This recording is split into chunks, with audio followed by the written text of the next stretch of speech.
স্বাগত একাত্তর জার্নালের সাথে আছে আমি রাকিব হাসান। সংবাদ পর্যালোচনা ভিত্তিক এই নিয়মিত অনুষ্ঠানে আমরা খবরের নানান বিশ্লেষণ করি। আমরা পত্রপত্রিকায়, টেলিভিশন, ডিজিটাল মিডিয়া এবং অবশ্যই নিউজ পোর্টালে যে সমস্ত খবর শিরোনাম হয়ে থাকে মূলত আমরা সেগুলি জানানোর চেষ্টা করি এবং সেই সাথে এই সমস্ত খবরের সঙ্গে যুক্ত যারা আছেন সেই মানুষদেরকে আমরা সংযুক্ত করি আমাদের আলোচনার টেবিলে। এবং আমরা আমাদের স্টুডিও এবং অনলাইনে সংযুক্ত থাকা সেই অতিথিরা সেই সমস্ত খবরের ধরে ধরে গভীরে যাওয়ার চেষ্টা করেন এবং সেই ধারাবাহিকতায় আজ আমাদের সঙ্গে আছেন প্রধান উপদেষ্টার সিনিয়র সহকারী প্রেস সচিব জনাব ফয়েজ আহমেদ। এবং আপনাকে অবশ্যই আমন্ত্রণ জানাচ্ছে। আশা করি খুব চমৎকার কিছু বিষয় নিয়ে কথা হবে, একটা ভালো সময় কাটাতে পারবো আমরা। এবং একই সঙ্গে দর্শক আপনাদেরকে বলে রাখি, আমাদের সঙ্গে ধাপে ধাপে এই আয়োজনে বিভিন্ন পর্যায়ে অতিথিরা পর্যায়ক্রমে যুক্ত হবেন এবং আমাদের সেই বিষয়গুলো নিয়ে আমরা আলাপ করার চেষ্টা করব। এবং বলে রাখি দর্শক, এই পর্যায়ে আমাদের সঙ্গে এই আলাপে যুক্ত হবেন এবি পার্টির চেয়ারম্যান মুজিবুর রহমান মঞ্জু এবং নিশ্চয়ই ধাপে ধাপে আমরা সবাইকে দেখতে পাবো এবং সেগুলো নিয়ে কথা বলার সুযোগও হবে। যেটা ফয়েজ আহমেদ, আমরা আসলে যেই বিষয়গুলো নিয়ে কথা বলতে চাই ধাপে ধাপে যদি আসি, আজকে আমরা বেশ বড় রকমের একটা আশাবাদের খবর পেলাম যে ঐক্যমত্য কমিশন থেকে বলা হচ্ছিল যে কিছু কিছু বিষয় আছে যেগুলোর সমাধান রাজনৈতিক দলগুলোকে বসে করতে হবে এবং সেই জায়গা থেকে রাজনৈতিক দলগুলো একটা উদ্যোগ নিল। আমরা দেখেছি যে বাংলাদেশ পার্টি, আমার বাংলাদেশ পার্টি, এবি পার্টি, গণ অধিকার পরিষদ এবং এনসিপি তাদের সবার সঙ্গেই একটা অনানুষ্ঠানিক বৈঠক হয়েছে। প্রথম কথা হচ্ছে, যে সমস্ত বিষয়গুলো বাধা হয়ে দাঁড়াচ্ছে ঐক্যমত্যের মধ্যে, যেখানে 7 মাসের বেশি সময় ধরে একটা কমিশন চলছে, এখনই কিছু কিছু বিষয়ে সেই ঐক্যমত্য আসলো না, কতটুকু আশাবাদ আপনি অন্তত দেখলেন? জি, আপনাকে ধন্যবাদ। প্রথমত হচ্ছে যে জাতীয় ঐক্যমত্য কমিশনের যেই উদ্যোগ, এটা সত্যিকার অর্থে একটি ঐতিহাসিক উদ্যোগ। বাংলাদেশে বা পৃথিবীর কোথাও এই ধরনের ঐক্যমত্য কমিশন গঠন হয় তার কোনো নজির নেই। বাংলাদেশে আপনি যেভাবেই বিবেচনা করেন না কেন, 7 মাস ধরে পলিটিক্যাল পার্টিগুলি নিরলসভাবে তারা কাজ করে যাচ্ছে, ঐক্যমত্য কমিশনকে সময় দিচ্ছে, তারা নিজেদের ভিউ নিজেদের যেভাবে মনে করেন সেভাবে অপিনিয়ন দিচ্ছেন। কিন্তু এই যে একটি পরিবেশ সৃষ্টি করতে পারা, পার্টিগুলি ঐক্যমত্যের খুব কাছাকাছি। আমরা যদি এখন মোটা দাগে দেখি, কিছু জায়গায় এখনও মতের অমিল রয়েছে। কিভাবে এই জাতীয় ঐক্যমত্য কমিশন থেকে প্রাপ্ত যেই আউটকাম, সেই আউটকামের ভিত্তিতে যে জুলাই সনদ, সেটা কিভাবে বাস্তবায়ন হবে, সেই বাস্তবায়নের পথ পদ্ধতি নিয়ে ভিন্ন ভিন্ন মত রয়েছে কারো কারো, সেগুলি নিয়ে আলোচনা হচ্ছে। কিছু কিছু পলিটিক্যাল পার্টি যেমন আপনি তাদের মতে অনড় রয়েছে, আপনি এই খবর হিসেবে এটা আমাদের কাছে একটা অসম্ভব চমৎকার খবর। সেটা হচ্ছে পলিটিক্যাল নেতৃত্বের মধ্যেই একদল মানুষ নিজেরা উদ্যোগী হয়ে সবাইকে নিয়ে বসার চেষ্টা করছেন, নিজেদের সমঝোতার উদ্যোগ নিচ্ছেন। আমাদের রাজনীতিতে এটা খুবই অভাব ছিল। আমাদের রাজনীতি এটা বিরল, আমি বলবো যে আমাদের এখানে রাজনীতি ছিল সংঘাতপূর্ণ, মুখোমুখি। ইভেন সামাজিক প্রোগ্রামেও, সামাজিক অনুষ্ঠানেও এক দল আরেক দলের মুখ দেখা দেখি বন্ধ ছিল। সেই জায়গায় যখন বৃহৎ বৃহৎ কিছু রাজনৈতিক দল ঐকমত্য কমিশনের প্রস্তাব বা এক দলের প্রস্তাব অন্য দলের গ্রহণ করার ক্ষেত্রে বা জুলাই সনদকে বাস্তবায়নের পথ পদ্ধতির সম্পর্কে ভিন্ন ভিন্ন মত দিচ্ছেন, তখন যে পলিটিক্যাল পার্টিগুলি এগিয়ে এসেছেন, মঞ্জু ভাই অলরেডি যুক্ত আছেন, ওনারাও আমরা খবরে যেটা দেখেছি আর কি, ওনারা এই উদ্যোগে এগিয়ে এসেছেন। এটা খুবই মহতি উদ্যোগ আমি মনে করি। অর্থাৎ বাংলাদেশে এই ঐকমত্য কমিশনের আউটকাম থেকে প্রাপ্ত ফলাফল নিয়ে নাগরিকদের মধ্যে যে প্রত্যাশা তৈরি হয়েছে, সেই প্রত্যাশার মধ্যে আমি বলবো সত্যিকার অর্থে কিছুটা হলেও হতাশার জায়গা তৈরি হয়েছিল কিছু কিছু পলিটিক্যাল পার্টি। সেখানে কেউ কেউ রাজপথে চলে গেছে ইতিমধ্যে। সুতরাং এই উদ্যোগ খুব ভালো। আবারও কথা বলবো, আমি একটু যেটা মুজিবুর রহমান মঞ্জু, আপনাকে আমন্ত্রণ জানাচ্ছি এবং অনেক ধন্যবাদ জানাচ্ছি আপনাদেরকে সময়টা দিচ্ছেন। এবং আমরা ধাপে ধাপে এখানে পাবো বিএনপি কেন্দ্রীয় কমিটি তথ্য বিষয়ক সম্পাদক আজিজুল বাড়ি হেলাল থাকবেন ইসলামী আন্দোলন বাংলাদেশের যুগ্ম মহাসচিব অধ্যক্ষ মৌলানা শেখ ফজলে বাড়ি মাসুদ। আমরা কথা বলতে চাই জনাব মুজিবুর রহমান মঞ্জু, প্রথমত হচ্ছে একটা সাধুবাদ আপনাদের প্রাপ্যই, কারণ দায়িত্বটা নিয়েছেন এবং একসাথে বসে যদি একটা সমাধান করা যায় সেটা আসলে সবার কাম্য। কারণ জুলাই আন্দোলনে যারা একসাথে মাঠে ছিল তাদেরকে কেউ মুখোমুখি অবস্থায় আসলে দেখতে চায় না। কিন্তু মুশকিল হচ্ছে অনেকগুলো বিষয় রয়েছে যেগুলো আসলে সত্যিকার অর্থেই মীমাংসাটা অনেক বড় চ্যালেঞ্জিং। আপনার অভিজ্ঞতা থেকে অনানুষ্ঠানিক মিটিং হয়েছে, মিটিংয়ের রেজাল্টটা নিশ্চয়ই আমি জানবো না, কিন্তু আপনার কাছে কতটা চ্যালেঞ্জিং মনে হয়েছে সবাইকে একসাথে টিউন করা, যেটা আসলে ঐক্যমত্য কমিশনের 7.5 মাসেও সেইভাবে আসলে পাইনি, যদিও সময়টা শেষ হয়নি। আপনার জায়গা থেকে চ্যালেঞ্জটা কি দেখছেন? ধন্যবাদ আপনাকে, ধন্যবাদ এখানে ফয়েজ আহমেদ আছেন এবং দর্শকবৃন্দকে। অ্যাকচুয়ালি আমরা যদি দেখি একই বিষয়কে যখন আমরা এক এক দৃষ্টিতে দেখি, তখন আমার কাছে মনে হচ্ছে আমার অপোজিটে যিনি আমার বিপক্ষে আছেন উনি আহ, আমার যুক্তিটা বুঝছেন না।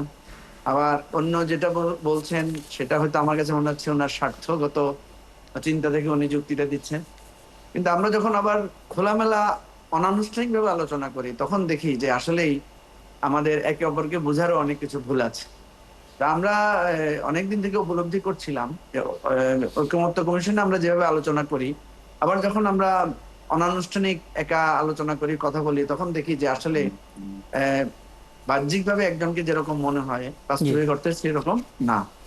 যেমন ধরেন আমরা প্রায়শই বলি যে ওনারা এখানে বাধা সৃষ্টি করছেন, ওনারা নির্বাচন চান না, ওনারা ষড়যন্ত্র করছেন, বা ওনারা ভারতের সাথে হাত মিলিয়ে ফেলছেন, ওনারা স্বৈরাচারের ফেসিবাদের পক্ষ হয়ে যাচ্ছেন, এই ধরনের কথা আমরা বলি। কিন্তু বাস্তবে যখন একান্তে যখন কথা হয় তখন কিন্তু আমরা এগুলো বলি না।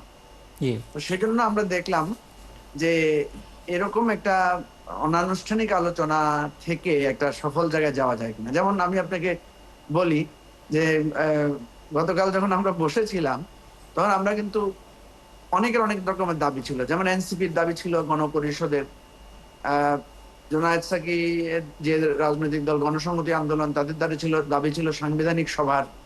আমরা কিন্তু একটা কনস্টিটিউশনাল অর্ডার এবং দেন গণভোট, এই আলোচনাগুলো আমরা অনেকবার করেছি।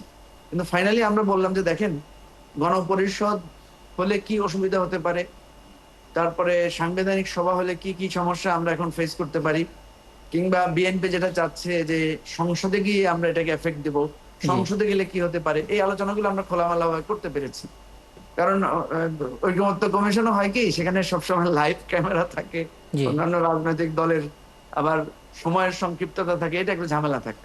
যেমন আমি আপনাকে বলি যে আমরা যেমন বলি যে বিএনপি যেটা খুব স্ট্রিক্ট ছিল যে পার্লামেন্টে আমরা এটা পাশ করাবো, যে এই ঐকমত্য কমিশনে আমরা যেগুলো ঠিক করেছি বা জুলাই সনদ যেটা করেছি। এখন দেখেন জুলাই সনদে আমরা যারা স্বাক্ষর করছি, আগামী পার্লামেন্ট যখন নির্বাচন হবে আমরা তো কেউ জানি না সেখানে আসলে কে নির্বাচিত হবে। তো সেখানে যদি এরকম হয় যে আমরা যারা স্বাক্ষর করেছি তাদের অধিকাংশ লোকেরাই পার্লামেন্টে নির্বাচিত হলো না, আবার এমনও যদি হয় যে একটা নতুন বিরাট অংশ সেখানে হলো, তো সে সমস্ত এমপিরা যদি বলে যে আমি তো এই জুলাই সনদে স্বাক্ষর করি নাই, সুতরাং এই পার্লামেন্টে এই বিষয়ে আমি কেন আপনাদের প্রেসক্রাইব কনস্টিটিউশন অ্যামেন্ডমেন্ট কেন আমরা আলোচনা করব। আবার তেমনি ভাবে গণপরিষদ নির্বাচনটাও তো এরকম। গণপরিষদ নির্বাচন যখন হবে তখন গণপরিষদের এখতিয়ার হবে পূর্ণাঙ্গভাবে সংবিধানকে সংস্কার করার বা নতুন সংবিধান তৈরি করার বা সংবিধান পুনর্লিখনের। তারা তো তখন বলতে পারে আমরা তো সংবিধান মানে প্রণয়নের জন্য। আমি আসলে এটা যদি মোটা থেকে আপনার কাছে জানতে চাই, আপনার অভিজ্ঞতাটা কেমন ছিল? মানে মনে হচ্ছে কিনা যে আসলে ঐক্যবদ্ধতার ব্যাপার যেখানে থাকবে সেখানে ছাড় দেওয়ার একটা ব্যাপার থাকবে, অর্থাৎ প্রত্যেকের জায়গা থেকে কিছুটা ছাড় দেবে, সেই উদারতা আপনার চোখে পড়েছে কিনা এই দলগুলোর সাথে? কালকের সবচেয়ে বড় অ্যাচিভমেন্ট হচ্ছে আমরা 9টা দল একমত হয়েছি যে আমরা এখানে ফ্লেক্সিবল থাকবো, আমরা ছাড় দিব। জি এবং যেহেতু আমরা গণভোটের ব্যাপারে আমাদের সবার মধ্যে একটা ঐকমত্য এসেছে, বাকি 2টা প্রসেস কি হতে পারে, এটা কি কনস্টিটিউশনাল অর্ডারে হবে নাকি 106 এর মতামত নিয়ে হবে, এই ব্যাপারে আমরা ফ্লেক্সিবল থাকবো, যে কোনো কিছুই আমরা অ্যাকসেপ্ট করব। এবং দেন আমরা বিএনপি কে, জামাত কিংবা অন্যান্যদেরকে বোঝাবো।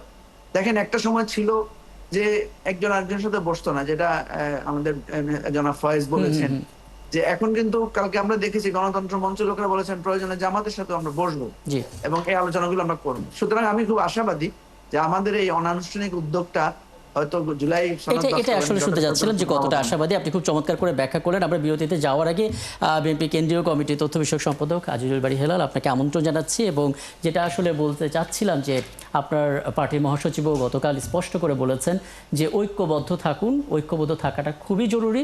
ঐক্যবদ্ধ না থাকলে পরাজিত শক্তি আসলে সুযোগটা নিতে পারে। সেই জায়গা থেকে আসলে যে আলোচনাটা শুরু হয়েছে, রাজনৈতিক দলগুলো নিজেদের মধ্যে একটা সমঝোতার জায়গা তৈরি করার চেষ্টা করছে যে কোনো সংকট মোকাবেলায়। বিএনপি আসলে তাদের দিক থেকে কতটা এগিয়ে আসবে? সবচেয়ে বড় কথা, ছাড় দেওয়ার কথাটা যে বলা হচ্ছে বিভিন্ন রাজনৈতিক দলের সঙ্গে বসে, সেই জায়গা থেকেই বা আপনাদের মুভমেন্টটা কেমন হবে একটা ধারণা নিতে চাই, যেখান থেকে একটা আশাবাদ যেন তৈরি হয়। জি প্লিজ একটু আনমিউট করে নিতে হবে। জি জি ধন্যবাদ। জি দেখেন, আমরা এই 24-এর গণ অভ্যুত্থানের পরে আমাদের এই গণতন্ত্রকে পুনঃপ্রতিষ্ঠা করবার জন্য এবং আন্দোলনকে সার্থকতা করার জন্য আমরা ইতিমধ্যে দেখেন সবচেয়ে বড় যে ছাড়টা দিলাম যে প্রধানমন্ত্রীর মেয়াদ সারা বিশ্বে কোথাও কোনো লিমিট করা নেই। আমরা কিন্তু সেই প্রশ্নেও আমরা প্রধানমন্ত্রীর মেয়াদকে লিমিট করে দিয়েছি। এবং আমরা দেখেন, আমরা জুলাই সনদ বাস্তবায়নের জন্য আমরা অনেকগুলো অপশনের কথা বলেছি। বিশেষ করে আপনার সুপ্রিম কোর্টের শেষ পর্যন্ত একটা আদেশের কথাও আমরা বলেছি, এবং এও বলেছি যে প্রয়োজনে জুলাই সনদ বাস্তবায়ন নিয়ে যে আপনাদের আস্থা এবং বিশ্বাসের ঘাটতি হচ্ছে, প্রয়োজনে আমরা আমাদের জাতীয় নির্বাচন যখন অনুষ্ঠিত হবে সেখানে জুলাই সনদ বাস্তবায়নের জন্য গণভোটও অনুষ্ঠিত হতে পারে। সুতরাং বিএনপির কিন্তু সবচেয়ে আন্তরিকতা আপনার এই আপনার 24-এর গণ অভ্যুত্থানের সাফল্যকে ধরে রাখবার জন্য। বিএনপি একমাত্র রাজনৈতিক দল, দেখেন বাংলাদেশে একসময় বাইনারি পলিটিক্স ছিল, যে আওয়ামী লীগ বিএনপি, বিএনপি আওয়ামী লীগ, সেখান থেকে এখন বিএনপি একটা লার্জার পলিটিক্যাল পার্টি হিসেবে বাংলাদেশের গণতন্ত্র এবং আমাদের যে সার্বভৌমত্ব, এইটা রক্ষার জন্য বিএনপি দায়িত্ব অনেক বেশি। এজন্য আমরা যেগুলো লজিক্যাল, যেগুলো রেশনাল, সেগুলোকে আমরা অবশ্যই মেনে নিচ্ছি, এবং যেগুলো পরবর্তীতে আমাদের রাষ্ট্রের আপনার উন্নয়নে বা রাষ্ট্রের সমস্যায় পড়বে, সেই সব বিষয় এখন আপনার অনেক রাজনৈতিক দলগুলো বলছে তাদের অনভিজ্ঞতা থেকে। মঞ্জু ভাইকে ধন্যবাদ জানাচ্ছি যে তারা একটা আপনার উদ্যোগ নিয়েছে, তাদের রাজনৈতিক দলগুলো মিলে কিভাবে আমাদের একটা সমঝোতায় পৌঁছতে পারে যাতে নির্বাচনটা হয়। সুতরাং আপনি এখানে সাংবাদিক ফয়েজ যেটা বললেন যে ঐতিহাসিক একটা আমাদের যে ঐক্যমত কমিশন, আমি অবশ্যই তার সাথে একমত। কিন্তু দেখেন এই ঐক্যমত কমিশন যে ঐতিহাসিক, কিন্তু দুই একটি রাজনৈতিক দল এই ঐতিহাসিকতাকে আপনার বৃদ্ধাঙ্গুলি দেখে তারা আলোচনার টেবিল থেকে রাজপথে চলে গেল। এইগুলো কিন্তু ভালো লক্ষণ না। একদম একদম, মানে এটা আসলে সত্যিকার অর্থে একটা চমৎকার দৃশ্য হয় যখন সব রাজনৈতিক দলগুলো একটা টেবিলে বসে এবং সেগুলো নিয়ে নানা রকমের আলোচনা উঠে আসে। আমরা একটা বিরতিতে যাব, এবং বিরতিতে যাওয়ার আগে বলে রাখি আমাদের পরবর্তীতে যুক্ত হবেন, অর্থাৎ বিরতি থেকে ফিরে এসে আমরা পাবো ইসলামী আন্দোলন বাংলাদেশের যুগ্ম মহাসচিব অধ্যাপক মাওলানা শেখ ফজলে বারী মাসুদ। দর্শক, আপনারা আছেন একাত্তর জানালে, ছোট্ট একটা বিরতির পর ফিরছি, আমাদের সঙ্গে থাকবেন। এই মুহূর্তে যুক্ত হয়েছেন ইসলামী আন্দোলন বাংলাদেশের যুগ্ম মহাসচিব অধ্যক্ষ মাওলানা শেখ ফজলে বারী মাসুদ। শেখ ফজলে বারী মাসুদ, আপনাকে আমন্ত্রণ জানাচ্ছি এবং কৃতজ্ঞতা জানাচ্ছি, আপনি আমাদেরকে সময়টা দিয়েছেন এবং আপনি নিশ্চয়ই দেখছেন দেশের বাস্তবতা। প্রথমত, রাজনৈতিক দলগুলো নিজেরা বসে একটা সমাধানের চেষ্টা করছে, এবং ঐক্যমত্য কমিশনও এই আশাবাদ দিয়েছে যে আপনারা একসাথে বসে সমাধানটা করেন। সেই মেয়াদটাও শেষ হয়নি, 7 মাস হয়েছে, আরও 1 মাস বাড়ানো হয়েছে। এই যখন বাস্তবতা, তখন আসলে কেউ 5 দফা, কেউ 6 দফা, কেউ 7 দফা নিয়ে আপনারা আসলে ইসলামিক দল মাঠে আছেন, 7টি দল মাঠে আছেন, আমরা সে খবরও আসলে দেখছিলাম। আপনার বাস্তবতা দেখে মনে হচ্ছে কিনা যে এখনই আসলে এরকম বড় আকারে শোডাউনের প্রয়োজন ছিল? মানে আস্থা কি রাখতে পারছেন না আসলে সমাধানের, যেহেতু সবাই চেষ্টাটা করছে, অন্তত অন্য কোনো প্রক্রিয়ায় হাঁটার সুযোগ ছিল কিনা আসলে? অসংখ্য ধন্যবাদ আপনাকে এবং যারা শুনছেন এবং সহ আলোচক যারা রয়েছেন সম্মানিত সবাইকে ধন্যবাদ জানাচ্ছি।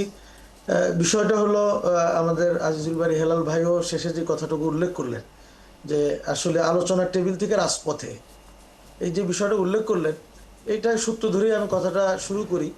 প্রথম বিষয় হলো যে আমাদের এই সরকারটা যখন গঠিত হয়েছিল, যেভাবে শুরু হয়েছিল, আমরা এন্ডিংটা বোধহয় সেইভাবে আমরা দেখতে পাচ্ছি না। এটা হলো আমাদের সবচেয়ে বড় কষ্টের জায়গা। মানে অনেক রক্তের বিনিময়ে যে সরকারটা গঠিত হয়েছে, শুরুতে যেভাবে নিরপেক্ষতার সাথে এগুচ্ছিল এবং প্রত্যেকের কথাকে গ্রহণ করা এবং সমভাবে এগিয়ে যাওয়া, সেই জায়গা থেকে আমাদের মনে হয়েছে কিছুটা পিছিয়ে এসেছে লন্ডন বৈঠকের পর থেকে, এটা টার্ন অন্যদিকে চলে গিয়েছে। এবং যেই বিষয়টা আমি হেলাল ভাই উল্লেখ করলেন এবং যেটা বললেন যে এখনই কি এত বড় আন্দোলনের দরকার ছিল, আপনি দেখেন একটা জিনিস, এই সরকার গঠিত হওয়ার পরে বলেছে 3টা তাদের মৌলিক কাজ: সংস্কার করবে, বিচার করবে এবং সুষ্ঠু নির্বাচন করবে। আপনি দেখেন প্রথম যে 2টা, সংস্কার এবং বিচার, আপনি বলেন তো, বা নির্বাচনের কথাও যদি বলি, আপনি আমাকে বলেন যে কি কি আপনি বলতে পারবেন যে এই সংস্কার হয়েছে। সংস্কার যেটা বলবো তাদের কাজ ছিল মৌলিক, কি কি সংস্কার তারা করতে পেরেছে, হয়েছে কি কি, বিচার কতটুকু হয়েছে, সুষ্ঠু নির্বাচনের পরিবেশ কতটুকু হয়েছে। আমরা দেখলাম কি যে এই অবস্থায় এসে তাড়াহুড়ো করে মনে হচ্ছে যে তারা কোনো রকমে চেয়ারটা অন্য কারো কাছে দিয়ে যেতে পারলেই তারা বেঁচে যায়। সংস্কারের কথা বলেছে, এখন শুনতেছি কি যে এখন তারা জুলাই সনদের যে একটা প্রক্রিয়া এনেছে, এখন তারা সরকারও মোটামুটি তো চলে গিয়েছিল যে আমরা মোটামুটি ইলেকশনের দিকে চলে যাই, এটা নির্বাচনের পরে বিএনপি যেটা বলছে সেদিকেই তারা কিন্তু চলে গিয়েছিল বলে আমরা অনুভব করেছি। এবং দেখেন আপনি এই যে পিআর এর বিষয়টা, আমরা শুরু থেকে তাহলে বোঝা গেল সংস্কার তারা শুরুতে বলেছিল তারা করবে, এই সময়তে আমরা দেখতেছি পিআরটা মানে সংস্কারটা তারা ছেড়ে দিয়ে যাচ্ছে পরবর্তী সরকারের কাছে। তাহলে কি দাঁড়ালো? নির্বাচনের পরিবেশ সামান্যতম তৈরি হয়েছে বা কি তারা করেছে এই সরকার, এরকম দু চারটা সব আমাদের সংস্কার সামনে- কি আসলে পরবর্তী সরকারের কাছে ছেড়ে দেওয়া হয়েছে? মানে আমি এখানে জনাব ফয়েজ আহমেদ, আপনি যদি মনে করেন আপনি কিন্তু কিছু যুক্ত করতে পারেন। আমি একটু শেষ করি, একটা হ্যাঁ, point আপনি শেষ করুন, বললেন, হ্যাঁ। তারপরে শুনেন যেটা বলতেছিলাম। তো দেখেন এরপরে কিন্তু বেসিক যে সংস্কারগুলি হয় নাই। এরপর দেখেন আমরা কেন রাজপথে গেলাম। পিআর এর যে আমাদের যে প্রস্তাবনা, আমরা 10/4/2025 এপ্রিল মাসে আমরা পিআর এর ব্যাপারে লিখিত দিয়েছি। এরপরে বারংবার আমাদের পক্ষ থেকে যারা আমরা পিআর চাই, এই 31টা দলের মধ্যে প্রায় 24-25টা দল, আমরা কিন্তু বারংবার এটাকে উঠানোর চেষ্টা করেছি। আমরা দেখলাম এই কমিশন শুরুতে যেই জায়গায় ছিল, বিএনপিও যেই জায়গায় আছে বা আরো দু একটা দল যে জায়গায় আছে, ওই জায়গা থেকে তারা যেন কোনোভাবেই নড়তে রাজি না। আমাদের দুঃখের বিষয় হলো যে এতদিন আমরা আন্দোলনে গেলাম কবে? 15 সেপ্টেম্বরে, প্রায় 5 মাস 5 দিনের পরে গিয়ে আমরা আন্দোলনের ঘোষণা দিয়েছি। কেন দিয়েছি? এই 5 মাস পর্যন্ত আমরা চেষ্টা করেছি তারা যেন অন্তত এই ঐক্যমত্য কমিশন আলোচনার জন্য তোলে। আচ্ছা, যদি এরকমটা বলা হয় আপনাদেরকে, যদি এরকমটা বলা হয়, যেটা আজকেও একটা ধারণা দিলেন নির্বাচন সংস্কার কমিশনের যিনি প্রধান বদিউল আলম, যে নিম্নকক্ষে আসন ভিত্তিক হতে পারে কিন্তু উচ্চকক্ষে পিআর, এমন প্রস্তাব করা হয়েছে, আপনাদের দিক থেকে কি কোনো সায় আছে নাকি আপনারা দুটোতেই পিআর চান? আপনি দেখেন উনি আজকে যে কথাটা বললেন, এই কথাটা নতুন কথা না, কিন্তু এটা তাদের প্রস্তাবেই ছিল। সেই প্রস্তাবনাটাই তাহলে আমরা এতদিন কি আলোচনা করলাম? আমাদের তো কোনো কথাই তিনি শুনলেন না। ঐক্যমত্য কমিশন এই বিষয়ে আলোচনাটুকু তুলতে পারলেন না, কোনো কথাই শুনলেন। আপনি দেখেন ওই যে স্প্রেডশিট দিয়েছে, ওখানে এই প্রস্তাবটা ছিল যে উচ্চকক্ষ হবে, নিম্নকক্ষ হবে না। ওই যা ছিল অ্যাজ ইট ইজ হুবহু সেটাই আজকে বদিউল আলম মজুমদার সেই কথা না, তাতে আপনারা রাজি কিনা, নাকি আপনারা দুটোতেই পিআর? রাজি হওয়ার তো প্রশ্নই ওঠে না। কারণ হলো উচ্চকক্ষে পিআর এর যতটা না প্রয়োজন, নিম্নকক্ষে যদি না হয়, উচ্চকক্ষে পিআর করে সামান্যতম বা কোনো লাভ হবে বলে আমাদের আচ্ছা, আপনার বক্তব্য একেবারে পরিষ্কার। হ্যাঁ, একেবারে পরিষ্কার। আমরা আরো অনেক বিষয় নিয়ে কথা বলবো, যদি ফয়েজ আহমেদ কিছু যুক্ত করতে চান। না, দেখুন, এটা উনি যেটা বলেছেন যে জনাব বদিউল আলম মজুমদার আজকে যেটা বলেছেন যে নিম্নকক্ষে এক্সিস্টিং যে পদ্ধতি, সেই পদ্ধতির মধ্য দিয়ে নির্বাচন এবং উচ্চকক্ষে পিআর পদ্ধতির নির্বাচনের জন্য জাতীয় ঐক্যমত্য কমিশন প্রস্তাব দিয়েছে, বা নির্বাচন সংক্রান্ত যে সংস্কার কমিশন, সেই কমিশনের দিক থেকে প্রস্তাব দেওয়া হয়েছে, খুবই সত্য। এখন দেখুন, এই যে নির্বাচন সংক্রান্ত সংস্কার কমিশন, মূল যেই 6টি সংস্কার কমিশন ছিল, নির্বাচন সংক্রান্ত, সংবিধান সংক্রান্ত, পুলিশ, জুডিশিয়ারি, এই দুর্নীতি দমন কমিশন, এই বিষয়গুলিকে ধরেই কিন্তু আপনার ওই বিষয়গুলিকে আলোচনায় নিয়ে এসে ওনাদের প্রত্যেককে কিন্তু ওই কমিশনগুলির প্রতিবেদন দেয়া, তার প্রেক্ষিতে ওনাদের অপিনিয়ন নেয়া, সেই অপিনিয়ন যে রাজনৈতিক দলগুলির কাছ থেকে যে প্রস্তাবগুলি পাওয়া গেছে, সেই প্রস্তাবের ভিত্তিতেই কিন্তু ওই যে স্প্রেডশিট কথা উনি বলছেন সেটা, এবং ওই জাতীয় ঐক্যমত্য কমিশন সেখান থেকে গঠিত হলো, সেই এজেন্ডা হিসেবে যে বিষয়গুলি আছে সেগুলি নিয়ে আলোচনা হয়েছে। পিআরের যে পদ্ধতি নিয়ে আমার ভাইরা কথা বলছেন এখন, যে নিম্নকক্ষের পিআর, এটা আসলে এজেন্ডাতে ছিল না। তো হোয়াট এভার, এইটাতে আমার কাছে যেটা মনে হয় যে যেহেতু উচ্চকক্ষে পিআরের বিষয়েও কারো ব্যাপক দ্বিমত ছিল বা উচ্চকক্ষেরই প্রয়োজনীয়তা নিয়ে প্রশ্ন উঠেছে, সেই কারণে ওনারা এক ধরনের হতাশ হয়েছেন যে তাহলে যেই আলোচনাটা প্রস্তাব হিসেবে আসলো, সেই আলোচনাটা আসার পরে এখন রাজনৈতিক দলগুলির, হয়তো বৃহৎ রাজনৈতিক দলগুলির চাপের কারণে সরকার কি বা ঐক্যমত্য কমিশন কি ওই জায়গা থেকে সরে যাচ্ছে কিনা, সেই জায়গা থেকে ওনাদের পূর্বের দাবিতে ফেরত গেছেন, বা ওনারা যেটা দীর্ঘদিন থেকেই ওনারা এই দাবি জানিয়ে আসছিলেন। এখন একদিকে তো আলোচনা চলছে, রাজনৈতিক দলগুলো নিজেদের মধ্যে উদ্যোগটা নিচ্ছে, অন্যদিকে তারা মাঠে আছে, মানে দুটো সাংঘর্ষিক হয়ে যাচ্ছে না আসলে? দেখুন, আমি ব্যক্তিগতভাবে যদি আমি এটা বলি, আমি কোনো কিছুকে সাংঘর্ষিক মনে করছি না। সাংঘর্ষিক কেন মনে করছি না? দেখুন, রাজনীতিতে রাজপথে থেকে আন্দোলন করে এক ধরনের চাপ তৈরি করা, বা জনমত যে ওনাদের যে দাবি, সেই দাবির পক্ষে যে জনমত রয়েছে সেটা বোঝানোর একটি প্রক্রিয়া এটা অনেক পুরনো এবং প্রচলিত। মানে এটা বাইরে চাপ থাকবে, নতুন- ভেতরে নতুন আলোচনা কিছু চলবে নয়। সমান্তরাল। আমরা এটাকে সাংঘর্ষিক বা এটাকে হতাশাজনক বলতে পারতাম তখন যদি যেই রাজনৈতিক দলগুলি এখন রাজপথে কর্মসূচি দিচ্ছেন তারা একই সঙ্গে ঐকমত্য কমিশনে যেই অবস্থান বা ঐকমত্য কমিশনে তাদের যে পার্টিসিপেশন সেখান থেকে নিজেদেরকে প্রত্যাহার করে নিতেন। ওনারা কিন্তু সেটা করেননি। ওনারা একই সঙ্গে ওনারা খুব সৌহার্দ্যপূর্ণভাবে এই যে ওনাদের দাবি আদায় বলেন বা ঐকমত্যে পৌঁছার যে বিষয়টা সেই জায়গায় প্রচেষ্টা ওনারা চালিয়ে যাচ্ছেন। এই জায়গায় কিন্তু ওনারা খুবই দায়িত্বশীল রাজনৈতিক ভূমিকা রাখছেন। একই সঙ্গে ওনারা মনে করেন, আমি যদি খুব ফ্র্যাঙ্কলি বলি, যে ওনাদের যে রাজনৈতিক দলগুলি সেই রাজনৈতিক দলগুলির দাবির প্রতিতে জনগণেরও এক ধরনের অপিনিয়ন আছে তার পক্ষে। এইটা বোঝানোর জন্য তো ওনারা আসলে অতীতে ওই অর্থে কোনো নির্বাচন পাননি যেটার মধ্য দিয়ে ওনারা বুঝাতে পারবেন যে আমাদের সঙ্গে এই পরিমাণ জনসমর্থন রয়েছে। আচ্ছা। এই যে আমার কাছে ওনার সমর্থন কত, ওনার জনসমর্থন কত, এটার তো কোনো স্ট্যান্ডার্ড হাতে নেই। এর ফলে ওনারা হয়তো একই সঙ্গে রাজপথে থেকে আন্দোলন করে মানুষকে সম্পৃক্ত করে বোঝানোর চেষ্টা করছেন যে এই দাবির সঙ্গে মানুষেরও সম্পর্ক হ্যাঁ, রয়েছে। আমি এখানে বলে রাখি, মানে এটা একটা গণতান্ত্রিক সৌন্দর্য থাকবে, যে মত দ্বিমত থাকবে, দাবি আদায়ের জন্য চাপ সৃষ্টি করার জন্য বাইরে কিছু কর্মসূচি থাকবে, ভেতরে আলোচনার জায়গা থাকবে। কিন্তু আমি দেখতে পাচ্ছি যে আজকে বেশ কয়েকটা বক্তব্য, যেমন খুলনায় বলা হচ্ছে 70% মানুষ পিআর পদ্ধতিতে ভোটের জন্য রাজি, এটা জামাত ইসলামের পক্ষ থেকে বলা হচ্ছে। চট্টগ্রামে দাবি করা হয়েছে বিএনপি বিরোধী দলে চলে যাবে, জামাত হবে সরকারি দল। মানে এরকম বক্তব্যগুলো আসলে নতুন করে একটা বিতর্ক তৈরি করা বা আলোচনার মধ্যে নতুন করে একটা পরিস্থিতি তৈরি করা। রাজনৈতিক নেতৃত্ব যদি এই ধরনের বক্তব্য না দেয় তাহলে আমি একটুখানি অবাক হব। আচ্ছা, আমি কেন অবাক হব? আপনি দেখেন, রাজনৈতিক নেতৃত্ব বলার সময় সবসময় বলে দেশের জনগণ আমাদের সঙ্গে আছে। এইটা সবচেয়ে বেশি আমরা শুনেছিলাম শেখ হাসিনার মুখে। সেই জনগণ কিন্তু ওনাকে দিল্লি পাঠিয়ে দিয়েছে, মাথায় রাখতে হবে। সুতরাং দেশের জনগণ যে ওনাদের সঙ্গে আছে রাজনৈতিক দলগুলির, এই যে দাবি করাটা, এটা একটি রাজনৈতিক দাবি।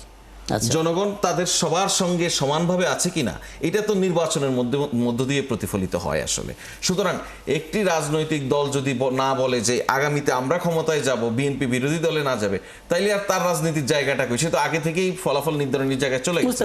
সুতরাং রাজনীতিতে এই বক্তব্যগুলি আমরা গণমাধ্যমে এসে যেরকম মনে করি এই বক্তব্যের কারণে রাজনৈতিক নেতৃবৃন্দের কাছে মধ্যে কি মুখ দেখা দেখে আবার বন্ধ হয়ে যাওয়ার অবস্থা তৈরি হবে কিনা, এটা আমরা মনে করি না। এই প্রশ্ন কেন উঠছে জানেন? মানে সাধারণ মানুষ তারা তো একটা আন্দোলন দেখেছে, তার একটা 17 বছরের জায়গা থেকে বেরিয়েছে। এখন তাদের মধ্যে যদি এরকম শিরোনামগুলো দেখে, সবাই তাদের মধ্যে সংকটটা তো তৈরি হবে। এটা আমাদের মধ্যে, যেহেতু আমরা দীর্ঘদিন একটি অপরাজনৈতিক সংস্কৃতির মধ্যে ছিলাম, সেজন্য আমাদের ভয় লাগে যে আমাদের রাজনৈতিক নেতৃবৃন্দ একই জায়গায় বসছে সুন্দর মতো। আপনি এই যে জাতীয় ঐক্যমত্য কমিশনের যে আলোচনা হচ্ছে অন স্ক্রিন, সেখানে আলোচনা শেষে গিয়ে মনে হচ্ছে এক দল আরেক দলের দাবিকে পুরো প্রত্যাখ্যান করে দিচ্ছে, কোনোভাবে একমত নয়, এটা নিয়ে আলোচনাই করা যায় না, এরকম অপিনিয়নের পরে বসে কিন্তু দুই ভাই মিলে একসঙ্গে দাঁড়িয়ে চা খাচ্ছে। আজিজুল বারী হেলালের কথাটা একটু শুনি এবং আপনি যদি মনে করেন আপনি যুক্ত হতে পারেন, এখানে যে কোনো প্রশ্ন করতে পারেন। জনাব আজিজুল বারী হেলাল, আমরা একদিকে দেখতে পাচ্ছি আন্দোলন চলছে, আন্দোলন মানে এখানে কিছু সমাবেশ হচ্ছে, সেই সমাবেশে কিছু বক্তব্য দেওয়া হচ্ছে এবং মোটামুটিভাবে কেউ 6টি দাবি, কেউ 7টি দাবি, কেউ 5টি দাবি দিচ্ছে। আমরা যদি একটু দাবিগুলো পাশাপাশি রাখি, আমরা দেখতে পাচ্ছি 5টা দাবি কমন। যে 5টা দাবির মধ্যে প্রথমটাই হচ্ছে জুলাই সনদের ভিত্তিতে নির্বাচন হতে হবে এবং উচ্চকক্ষ নিম্নকক্ষ 2 কক্ষতেই পিআর পদ্ধতি হতে হবে, লেভেল প্লেইং ফিল্ড থাকতে হবে এবং স্বৈরাচারের দোষর জাতীয় পার্টি এরকম উল্লেখ করা আছে এবং 14 দলের কার্যক্রম নিষিদ্ধ করতে হবে। মোটামুটিভাবে এই 5টা দাবির জন্য তারা পথে আছে, রাজনৈতিক দলগুলো আলোচনা করছে। দুটোর মধ্যে আপনি আসলে একটা সমাধানের আশা করতে পারেন কিনা, নাকি মনে হচ্ছে আসলে বাইরের এই কর্মসূচি আলোচনাটা ভেস্তে দিতে পারে? শুধু আপনার অবজারভেশন। জি, আমার অবজারভেশনটা হলো যে দেখেন, সাংবাদিক ফায়েজ সাহেব যেটা বলেছে যে গণতন্ত্রে আপনার ডিফারেন্স অফ ওপিনিয়ন থাকবে, এটাই গণতন্ত্রের সৌন্দর্য। কিন্তু এই ডিফারেন্স এবং অপিনিয়নকে আবার আপনি রাজনৈতিক মাঠ গরম করবার জন্য, নির্বাচনী মাঠ গরম করবার জন্য কৌশল হিসাবেও কিন্তু অবলম্বন করতে পারেন। কিন্তু আপনারা যারা পলিটিক্যাল অবজারভার আছেন বা যারা রাজনীতিটা আপনার অভিজ্ঞতা আছে, রাজনীতির বিষয়ে যাদের অভিজ্ঞতা আছে, তারা দেখেন যে কোনটা লজিক্যাল আর কোনটা লফুল। এখন আপনি পিআর পদ্ধতির কথা আমাদের এখানে ছিল না, তারপরে আপনি এখানে ইনকর্পোরেট করলেন। এখন পিআর পদ্ধতি হাজারটা ডিমেরিটস এর কথা আমরা বলেছি। আপনারা বলছেন যে জুলাই সনদ বাস্তবায়ন ভিত্তিতে নির্বাচনটা হতে হবে। এটা কি বিএনপি দ্বিমত করেছে? বিএনপি তো এটা চাই। জি। এখন সেই জুলাই সনদটা আপনার বাস্তবায়ন হবে কি করে, তার জন্য বিএনপি অন্তত 3টা তরিকা দেখিয়েছে যে এই পদ্ধতিতে আপনি ইললজিক ইররেশনাল একটা কথা বলবেন যে জুলাই সনদ এখনই বাস্তবায়ন করতে হবে, কিন্তু কি প্রক্রিয়ায় বাস্তবায়ন করতে হবে? আমরা বলেছি আপনার সংবিধান সংস্কার করতে হলে সংসদ হতে হবে, নির্বাহী আদেশে করা যায় এবং আপনার প্রেসিডেন্ট অর্ডিন্যান্সে করা যায়। এটাও যদি আপনাকে না মানেন তাহলে আপনি সুপ্রিম কোর্টের একটা নির্দেশনা নেন, তাই না? আমরা সেটা বলছি। এবং তারপরে যদি আপনি না মানেন, জুলাই সনদকে যেহেতু আমরা সবাই সিগনেচার করব, তাহলে আপনি এই যেদিন জাতীয় নির্বাচন হবে সেদিনকে গণভোটে যেতে পারেন জুলাই সনদকে বাস্তবায়নের জন্য। তাহলে যারা সরকার গঠন করবে তারা তো আপনার করবেই, এবং যারা সরকার থাকবে না তাদেরও একটা ম্যান্ডেটরি হয়ে যাবে যে জুলাই সনদ বাস্তবায়ন করতে হবে। এখন আপনার কোনো কিছুই মানছেন না যে এখনই জুলাই সনদ বাস্তবায়ন করতে হবে। এটা যদি পরে আদালতে চ্যালেঞ্জ হয় বা চ্যালেঞ্জ হয় তখন কি হবে? আমরা এমন কোনো কাজ করে যাব না যে ভবিষ্যতে একটা ভয়ঙ্কর পরিস্থিতির মধ্যে পড়বো। আপনি দেখেন বলছেন যে বিভিন্ন যেমন বলছে যে 70% লোক নাকি পিআর চায়। যদি 70% লোক পিআর চায়, নির্বাচনে যান, নির্বাচনে যে আপনি 70% লোকের ভোট পেলে তো আপনি ল্যান্ডস্লাইড ভিক্টরি পাবেন, তখন আপনি পিআর কেন? আপনি যে ইচ্ছা তাই করতে পারছেন। আপনি আজকে দেখলাম চট্টগ্রামে জামাতের নেতা বলছে তারা ক্ষমতায় চলে গিয়েছে। ঠিক আছে, ক্ষমতা যদি চলেই যান, নির্বাচনের মাধ্যমে ক্ষমতায় যান। আপনি এখন কেন এই সমস্ত অবস্টাকেল তৈরি করছেন? কারণ আপনাকে মনে রাখতে হবে যে আমাদের এই অভ্যুত্থানের পরাজিত শক্তি ইতিমধ্যে কলকাতায় বসে আমাদের দেশে কালো টাকার একটা প্রভাব বানিয়েছে নির্বাচনকে বানচাল করবার জন্য, এবং বলছে যে ইউনূসের অধীনে কোনো নির্বাচন হবে না। যে ডক্টর ইউনূসকে আমরা রক্ত দিয়ে যে সরকারটা বানালাম, সেই সরকারকে নাকি সে অধীনে কোনো নির্বাচন হতে দেবে না শেখ হাসিনা। আপনারা যদি এখন বলেন যে ডক্টর ইউনূসের নেতৃত্বে এই নির্বাচনগুলো হবে না, বিভিন্ন অবস্টাকেল তৈরি করেন, তাহলে তো আমাদের আমরা তো বুঝতে বাধ্য হব যে আপনারা সেই শেখ হাসিনার কথাকে পাতা ফাঁদে পা দিলেন কিনা। আপনার বক্তব্য একেবারে পরিষ্কার। আমি আরো অনেকগুলো পয়েন্ট আছে, আমি সেগুলো নিয়েও কথা বলতে চাই। মুজিবুর রহমান মঞ্জু, আমি একটু যুক্ত করে নিতে চাই। জনাব মুজিবুর রহমান মঞ্জু, নিশ্চয়ই আপনি আমাকে শুনতে পাচ্ছেন।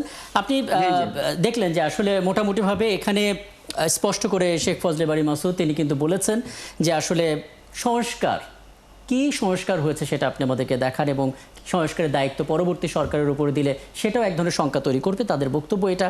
একই সঙ্গে দুইটা নিচের কক্ষ উপরে কক্ষ, দুটো কক্ষে আসলে পিআর প্রক্রিয়া নির্বাচন, বিএনপির পক্ষ থেকে দুটোতেই পিআর নির্বাচন কথা বলছেন না। একই সঙ্গে এনসিপির বক্তব্য হচ্ছে নিম্নকক্ষে আসন হতে পারে কিন্তু উচ্চকক্ষে পিআর প্রক্রিয়া হতে হবে। একই সঙ্গে গণপরিষদ থাকতে হবে, একই সঙ্গে নতুন সংবিধান হতে হবে। মানে অনেকগুলো বিষয় সামনে আসছে, কিন্তু আমরা একটা নির্বাচনের ট্রেনে আছি। আপনার মনে হয় কিনা এই ট্রেন লাইন মতো যাবে তো নাকি? না, অবশ্যই যাবে। আর না যাওয়া ছাড়া তো উপায় নাই। ধরেন আপনার জন্য আর বিকল্প কি পথ খোলা আছে?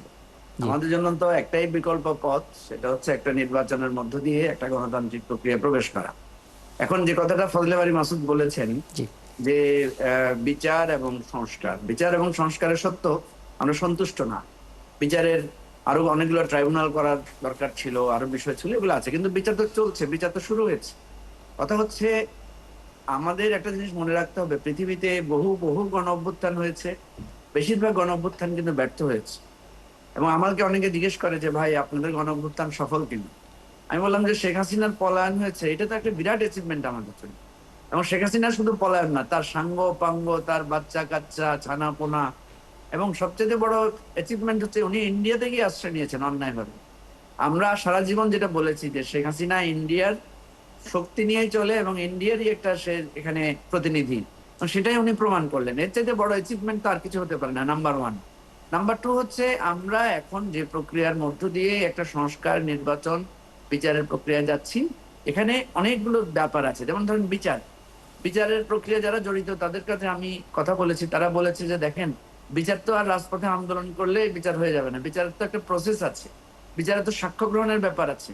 আমরা তো বহু জায়গায় সাক্ষী পাচ্ছি না, বহু লোক সাক্ষী দিতে আসে নাই, অনেক রাজনৈতিক নেতাদের বা যারা ভিকটিম আছেন তাদের একটা সাক্ষীর ব্যাপার আছে, অনেক ফুটেজ পাওয়া যাচ্ছে না, নানাভাবে ধ্বংস করে দেওয়া হয়েছে, নানা রকমের ষড়যন্ত্র আছে, ইত্যাদি আছে। যাই হোক, কথা হচ্ছে যে এই বিচার যদি কেউ না করেন, ধরেন আগামী ক্ষমতায় যারা আসবেন তারা যদি এই বিচার প্রক্রিয়াটাকে ব্যাহত করেন, তাহলে তাদের বিরুদ্ধে তো আমরা অবশ্যই আন্দোলন করব।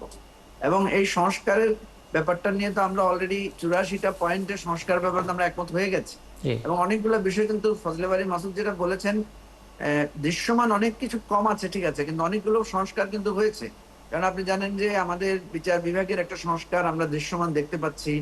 আমরা বিভিন্ন রকমের আইন প্রণয়নের জায়গায় কিছু কিছু দেখেছি, কিন্তু এগুলো ইমপ্লিমেন্টেশনটা আমরা দেখবো কিন্তু অ্যাকচুয়ালি আরো পরে। কারণ হচ্ছে যে এই কিছু কিছু সংস্কারের ক্ষেত্রে তো বাধাগ্রস্ত হয়েছি আমরা। যেমন আপনি জানেন যে সচিবালয়ে আন্দোলন হয়েছে, আমাদের সংস্কার কমিশন, প্রশাসনিক সংস্কার কমিশনের যে কাজগুলো ওনারা করেছিলেন সেগুলোর জন্য ব্যাপক বাধা হয়েছে। এনবিআর এ একটা সংস্কারের উদ্যোগ নেওয়া হয়েছিল, সেখানে একটা আন্দোলন হয়েছে। তো এই জিনিসগুলো তো আমরা দেখেছি, আরো অনেক উদাহরণ আমি দিতে পারবো। জি। প্রশ্ন হচ্ছে সংস্কার কিন্তু একটা কঠিন কাজ, সংস্কার তো সহজ কাজ না। যেমন এখানে আজিজুল বারী হেলাল আছেন, উনি কিন্তু বারবার বলছেন যে ওনারা অনেক বেশি ছাড় দিয়েছেন। দেখেন বিএনপির 31 দফার মধ্যে কিন্তু বলেছেন ওনারা যে পরপর 2বারের বেশি প্রধানমন্ত্রী ওনারা করবেন না। তো এটাও তো উনি যেটা বলেছেন যে পৃথিবীর কোথাও নাই, তো পৃথিবীর কোথাও নাই এটা তো আপনাদের ঘোষণার মধ্যে এসেছে, এবং সেই ঘোষণায় কিন্তু আমরা অনেকেই সেটার মানে সাক্ষী। তা আপনি ছাড় দিয়েছেন কি? আপনি ছাড় দিয়েছেন 10 বছরেরটাতে।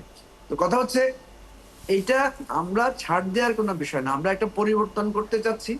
আমরা চাচ্ছি, দেখেন বাংলাদেশের বেশিরভাগ প্রধানমন্ত্রীরাই কিন্তু তাদের টেনিওর পূর্ণ করতে পারেন না। শেখ মুজিবুর রহমান টেনিওর পূরণ করতে পারেন নাই, জিয়াউর রহমান টেনিওর পূরণ করতে পারেন নাই, শেখ খালেদা জিয়া মানে 10 বছর ছিলেন না বলে এখনো উনি ওনার সম্মান নিয়ে আছেন। জি। আর শেখ হাসিনা দীর্ঘ সময় ধরে ছিলেন বলে তাকে দেশ ছেড়ে পালাতে হয়েছে, একদম একদম। এরশাদকে জেলে যেতে হয়েছে। এই জন্য কথা হচ্ছে যে আমরা এই সংস্কারটা করছি কাউকে দমিয়ে দেওয়ার জন্য না। আমি যদি বলি, যেটা বিএনপি বারবার বলে যে আপনারা নির্বাহী ক্ষমতাকে কাটেল করতে চান, আপনাদের রাষ্ট্র ক্ষমতার অভিজ্ঞতা নাই। ভাই, রাষ্ট্র ক্ষমতার অভিজ্ঞতা নাই, কিন্তু আমরা তো রাষ্ট্র সম্পর্কে পড়াশোনা করেছি, আমরা তো পৃথিবীর বিশ্বের রাষ্ট্র ব্যবস্থাগুলোকে দেখছি। সেখানে আমরা দেখছি যারা এই ধরনের টেনিওর নির্ধারণ করে দিয়েছেন, যে কোনো ফর্মে হোক, উনি হয়তো বলছেন প্রধানমন্ত্রী নাই, কিন্তু রাষ্ট্রপতির ক্ষেত্রে তো আছে। এখন রাষ্ট্রপতি আর প্রধানমন্ত্রী তো আলাদা কোনো পদ না, এক্সিকিউটিভ জায়গায়। আমাদের এখানে প্রধানমন্ত্রীর যে এক্সিকিউশন এর পাওয়ার, আমেরিকায় সেটা হচ্ছে রাষ্ট্রপতির কাছে। তো সেই রাষ্ট্রপতি তো সেখানে আমেরিকায় 2 টার্মের বেশি কন্টিনিউ করেন না, মানে আমরা যদি বলি 10 বছর। তো সুতরাং এইগুলো থেকে তো আমরা দেখছি যে সুফল আসছে, এবং সেই জন্যই তো আমরা এই কাজগুলো করছি। একদম একদম। আপনার বক্তব্য একেবারে পরিষ্কার, অনেকগুলো পয়েন্ট বলেছেন। আমি দুজনের কথাই শুনতে চাই, আমি আজিজুল বারী হেলালের কথা শুনতে চাই এবং একই সঙ্গে শেখ ফজলে বারী মাসুদ তাদের মন্তব্য শুনতে চাই ছোট করে। যারা আজিজুল বারী হেলাল, আপনি একটু সংক্ষেপে ছোট করে বলবেন আসলে বিএনপি কতটুকু ছাড় দিয়েছে। জি। মঞ্জু ভাই যেটা বললো, এটা যদি আমি উত্তর দিতে চাই তাহলে এটা একাডেমিক আলোচনা হবে। আমি একটু যে বিচার এবং রাজনৈতিক দল নিষিদ্ধ, দেখেন বিচার একটা কন্টিনিউয়াস প্রসেস, এইটা আপনার আর এবং সংস্কারের কথা বললো ফজলে বারী, এই সংস্কারও কিন্তু কোনো অ্যাবসলিউট টার্ম না, এটা একটা কন্টিনিউয়াস প্রসেস। এখন রাজনৈতিক দল নিষিদ্ধ, দেখেন আমরাই প্রথম বলেছিলাম যে আওয়ামী লীগকে রাজনৈতিক দল হিসেবে নিষিদ্ধ করতে হবে বিচারিক প্রক্রিয়ার মাধ্যমে। এখন আপনারা যারা বলছেন যে জাতীয় পার্টি এবং অন্যান্য যে রাজনৈতিক 14 দল তাদেরকেও স্বৈরাচারের দোষর হিসেবে আপনার নিষিদ্ধ করতে হবে। এখন আমরা জানি 24-এর যে জানুয়ারিতে ফ্যাসিস্ট হাসিনা যে নির্বাচন করেছিল, সেখানে 25টা 26টি দল অংশগ্রহণ করেছিল নিবন্ধনভুক্ত বাংলাদেশে। তাহলে তাদেরকেও কিন্তু রাজনীতি নিষিদ্ধ করতে হয়। তাহলে এভাবে যদি সবাইকে আপনি নিষিদ্ধ করে দেন, এবং আপনারা যে 3 দল এখন মাঠে আছেন তারাও যদি নির্বাচনে না আসেন, তাহলে কি রাজনীতির মাঠটা ফাঁকা করতে চান? তার উদ্দেশ্য হাসিল করবার জন্য, হাসিনার উদ্দেশ্য, হাসিনা এটা চাই। সেজন্য আমরা বলছি যে আপনি আমাদের যে ঐক্যমত কমিশন, যেটা সাংবাদিক ফয়েজ বলেছে যে ঐতিহাসিক ঐক্যমত কমিশন, এই কমিশনে যে আলোচনা চলছে সেই আলোচনাকে মানে আপনার বিলম্বিত করবার জন্য, সেই আলোচনাকে আপনার নষ্ট করবার জন্য আপনারা যদি মাঠে আন্দোলন করেন, আবার যদি বিএনপিও মাঠে চলে যায়, তাহলে দেশের অবস্থাটা কি হবে? একদম একদম। আপনার বক্তব্যটা একেবারে পরিষ্কার। আমার হাতে আরো কিছু বিষয় আছে, সেগুলো একটু কথা বলতেই চাই। আশা করি শেষ করতে পেরেছেন। আমি অধ্যক্ষ মাওলানা শেখ ফজলে বারী মাসুদ, সবশেষ ছোট করে একটু জানতে চাই, মানে আপনাদের 5টা দাবি আছে, সেই দাবি নিয়ে আপনারা মাঠে থাকবেন, এটা আপনাদের রাজনৈতিক অধিকার, এবং বলা বাহুল্য আপনাদের যে প্রোগ্রামগুলো হয়েছে সেটাও যথেষ্ট সুশৃঙ্খল ছিল, কোনো রকমের খারাপ খবর আমরা সেখান থেকে পাইনি। কিন্তু কথা হচ্ছে দাবির প্রতি আপনারা খুবই অনুগত, কিন্তু একই সঙ্গে ঐক্যবদ্ধতাও তো জরুরি। কোনটাকে বেশি গুরুত্ব দিচ্ছেন? মানে দাবির জন্য ঐক্যবদ্ধতা তো ছাড় দেওয়া যাবে না, মানে ঐক্যবদ্ধতা সমান গুরুত্ব পাচ্ছে কিনা আপনাদের কাছে? দেখেন, আমরা যে ফয়েজ ভাই যে কথাটা বলেছেন আসলে বাস্তবতা তাই, যে আমরা আসলে মাঠেও যেভাবে দাবি করছি, আমরা ঐক্যমত্য কমিশনে গিয়েও কিন্তু আমাদের মতামতগুলো জানান দিচ্ছি। জি। তো ফলে আমরা বিশৃঙ্খলা তো চাই না, আমরা চাই সুন্দরভাবে আমাদের দাবিগুলি বাস্তবায়িত হোক। এটা এজন্য যে আগামীর বাংলাদেশ পূর্বের বাংলাদেশে আমরা যেতে চাই না। আমি একটা ছোট্ট পয়েন্ট দিই আপনাকে। দেখেন, আমাদের যতগুলি স্প্রেডশিট দেওয়া হয়েছিল ঐক্যমত্য কমিশন থেকে, সংবিধান সংস্কার কমিশনের যে প্রস্তাবনা সমূহ সবগুলো দিয়ে রেখেছিল, সেখানে কিন্তু একটা আছে বাস্তবায়নের প্রক্রিয়াটা কেমন হবে। সেখানে টিক মার্ক দেওয়ার কথা বলেছে 6টা বিষয়ে। আমি এটা আমার খুবই বড় প্রশ্ন, মানে একটা গুরুত্বপূর্ণ প্রশ্ন এখানেই, যে এখানে বলা আছে যে বাস্তবায়নের প্রক্রিয়া কি হবে। নিশ্চয়ই আপনারা দেখেছেন, এখানে আছে নির্বাচনের আগে অধ্যাদেশের মাধ্যমে, নির্বাচনের আগে গণভোটের মাধ্যমে, নির্বাচনের সময় গণভোটের মাধ্যমে, গণপরিষদের মাধ্যমে। শুধুমাত্র দুটো আছে যেটা নির্বাচনের পরে। তাহলে আমার এখানে প্রশ্ন হলো যে এই যে এখন যে বিএনপি বলছে যে আগে করলে এটা নির্বাচনে টিকবে না, চ্যালেঞ্জ নির্বাচনের পরে টিকবে না, চ্যালেঞ্জে টিকবে না ইত্যাদি কথা বলছে। আমার প্রশ্ন হলো যে এগুলি যদি বাস্তবে তাই হয়, সংবিধানের যে বিষয়টা আমরা তো আগেই বলেছি, উইল অফ দ্য নেশনই হলো মূল সংবিধান, এবং এটা বাস্তবায়ন করার জন্য জুলাই সনদকে আইনি ভিত্তি দেওয়ার জন্য অনেক আইনি পথ পদ্ধতি আছে। আমার এখানে যেটা মূল বিষয়, যে দেখেন এই যে 6টা পয়েন্ট তারা উল্লেখ করলো, যে এই 6টা পয়েন্টের আপনি কোন পদ্ধতিতে আপনি এটা বাস্তবায়ন চান। এখন আমার প্রশ্ন হলো, এখন যদি আপনি সমস্ত 5-6 মাস আলোচনা করে এখন আপনি কি বলতেছেন, এটা যদি এখন আমরা আইনি ভিত্তি দেই তাহলে এটা পরে গিয়ে সমস্যা হবে ইত্যাদি কথা বলতেছেন। তাহলে এই কথাটা তো আপনি শুরুতেই বলা লাগছিল, প্রয়োজন ছিল যে না, এখানে 6টা না, বাস্তবায়নের প্রক্রিয়া শেষে 2টো নির্বাচনের পরে গিয়ে হবে।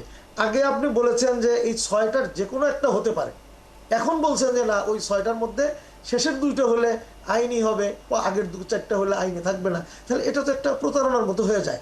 তো আমরা তো সেটা চাই না। আমরা বলি যে না, হয়তো আগে যারা ঐক্যমত্য কমিশনে যেটা দিয়েছেন এটা অবশ্যই আইন ভিত্তিক দিয়েছেন, আইন অনুযায়ী দিয়েছেন।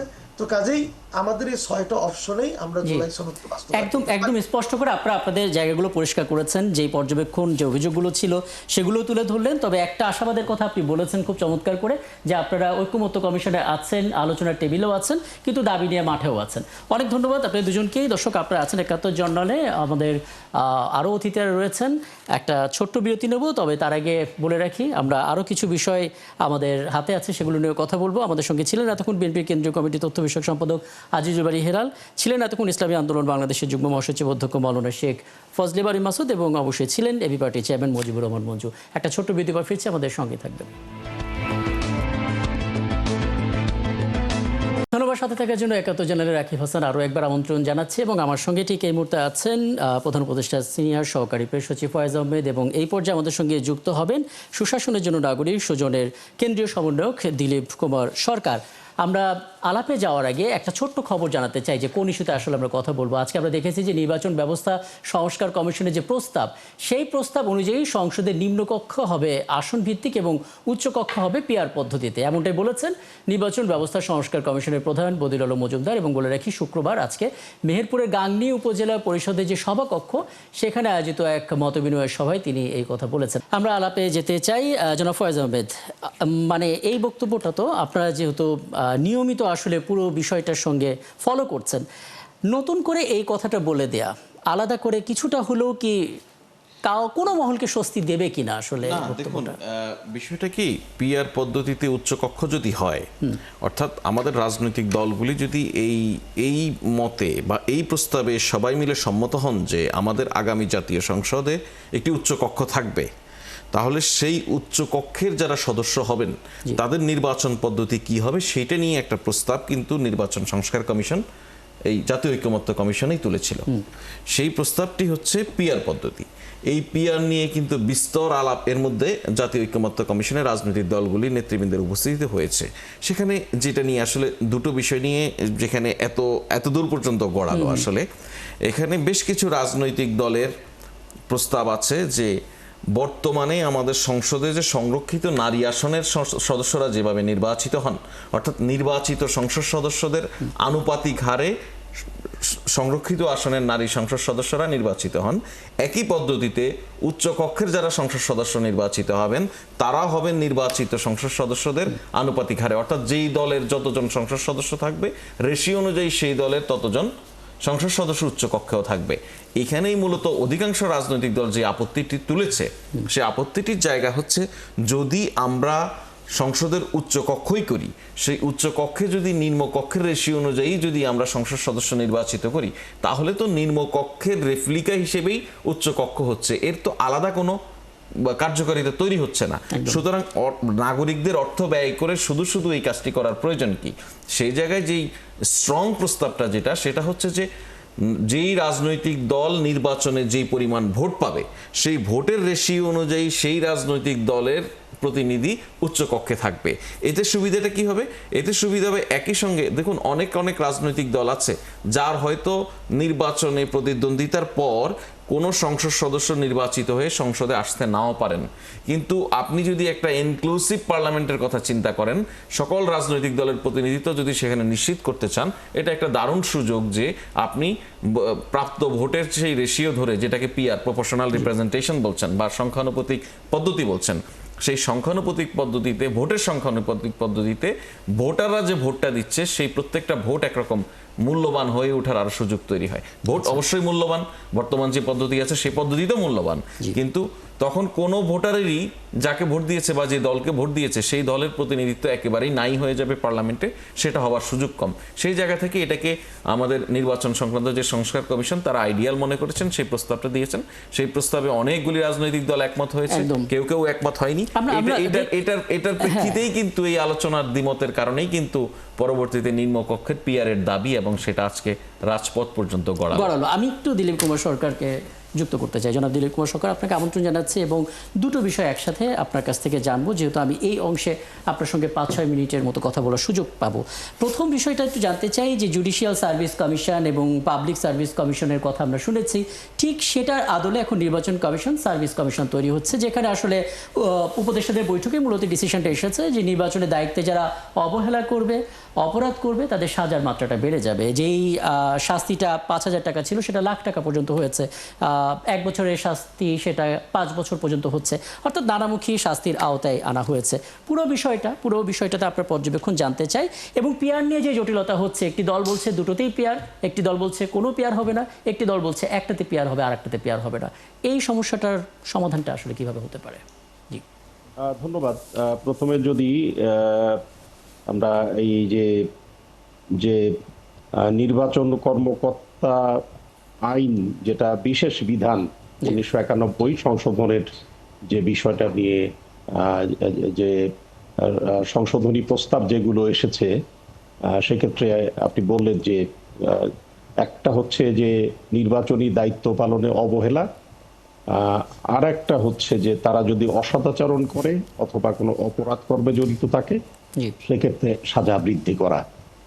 আমার মনে হয় যে উদ্যোগটা যে কারণে নেওয়া হয়েছে, যে অতীতে নিশ্চয়ই এই ধরনের প্রবণতা লক্ষ্য করেছেন নির্বাচন কমিশন বা সরকারের দিক থেকে। আমি নির্বাচন কমিশনের কথাই বলবো, সে কারণে হয়তো তারা এটা চিন্তা করেছেন।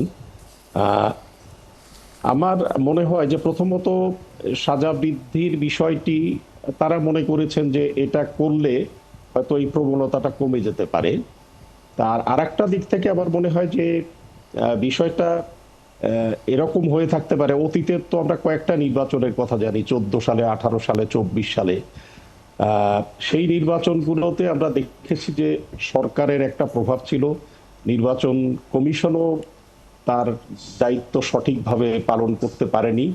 ফলে এক একটা নির্বাচনে যারা দায়িত্বপ্রাপ্ত হতেন তাদের মধ্যে একটা শঙ্কা কাজ করত যে আমি স্বাধীনভাবে আমার দায়িত্বটা পালন করতে পারবো নাকি কোনো অনাকাঙ্ক্ষিত চাপ আমার উপর আসবে।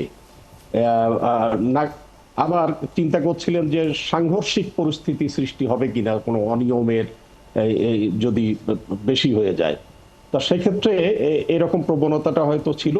তা সেই দিক থেকে চিন্তা করে হয়তো এই সাজাগুলো বাড়ানোর চিন্তা করা হয়েছে।